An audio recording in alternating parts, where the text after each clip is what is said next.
Coffee employs more people than any other agricultural crop. And it's mostly in the production and harvesting of coffee. With the coffee bean, when you roast it, it undergoes a very complex chemical reaction. And the longer you roast it, the darker the color of the bean becomes. The darker the color, the stronger the flavor. The coffee tree has been around a long time. It has evolved very successfully. And a mechanism that it has developed or evolved is a way to make it undesirable to the likes of birds and monkeys, etc., etc., etc. And that is what caffeine is. Caffeine is a chemical that is evolved in a seed to make it unpleasant. It's not toxic. It is just a chemical that the monkeys, the primates, and the birds find unpleasant. So they'll bite the seed and they'll leave it alone. And they learn that fruit tastes lousy. The big issue with coffee farming is the harvesting. The fruit produces, the tree produces thousands and thousands of little fruit. The problem is that they don't all ripen uniformly. You've got, if you look at a branch like these here, you can see all those fruit inside there.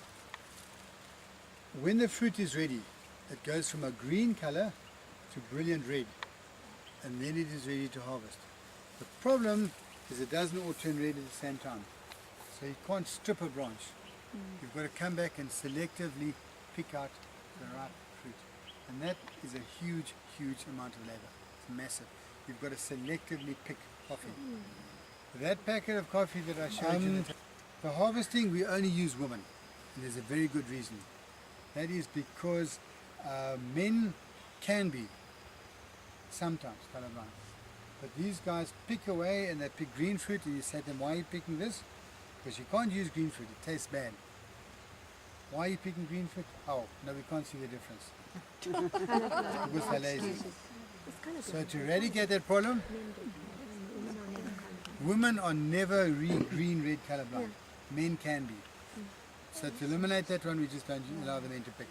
Not even boyfriends and so on, they're not allowed to pick. Okay. We pick by hand, as I said. The cherry on the outside is a red pulp. It's very sugary, very sweet. It comes off very easily.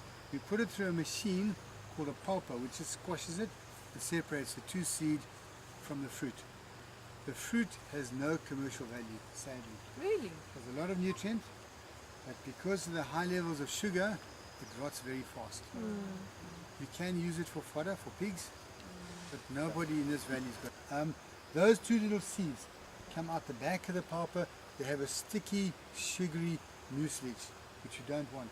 So we put them into big cement tanks, and that sugar layer starts off a fermentation process, which also frees up the tannin. There's a small level of tannin inside a coffee seed, which has a negative impact on the character. It's a bit like a young wine. You don't like tannin in a young wine. It's the same in coffee.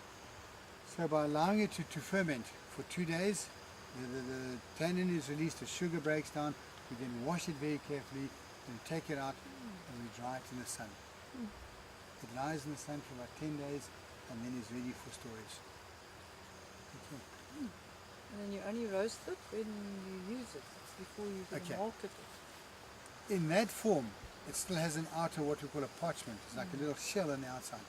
That has to be removed with another machine. But in that form, it is completely stable, meaning it has no So taste. you can store it. Yeah. As long as it stays dry, you can keep it for up to 2 years. But it must stay dry. The caffeine is still... They look like peanuts. And that is how the farmer all over the world will sell his crop, in that form. This is called parchment coffee. Can you see there?